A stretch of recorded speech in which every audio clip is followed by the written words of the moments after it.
Easy, facile. C'est le nom de ce robot mobile. Il détecte le public à distance et se dirige vers lui, proposant ses services, comme ici dans ce centre commercial lyonnais.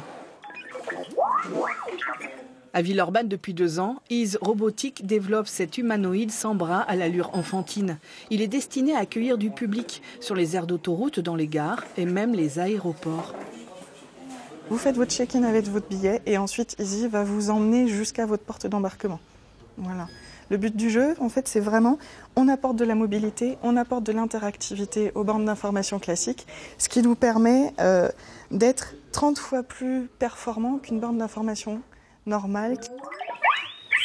Avec une physionomie à la Wall-E, mais bien plus design, Easy est aussi beaucoup plus complexe. La trentaine de salariés s'active à innover sans cesse. On a toute une partie de l'équipe software qui est plutôt ce qu'on appelle UX-UI, c'est-à-dire les interfaces et quelle est la relation, sur quel bouton on clique, est-ce que le bouton doit être en haut, en bas, qu'est-ce que doit apparaître sur les yeux du robot en fonction de qui est en face.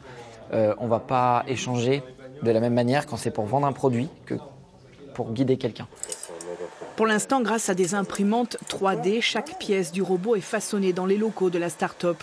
Mais tout est prévu pour produire à plus grande échelle. Quand on commence à sentir effectivement qu'il y a beaucoup de demandes par rapport à nos produits, on va passer au stade de l'industrialisation. Et donc là, effectivement, on est plus en capacité de sortir des pièces industrialisables avec les imprimantes. Donc on va chercher nos partenaires pour pouvoir sortir les pièces. Dans la métropole lyonnaise, l'intelligence artificielle connaît une véritable expansion. Reste à garder cet atout dans un secteur certes concurrentiel, mais également en plein développement.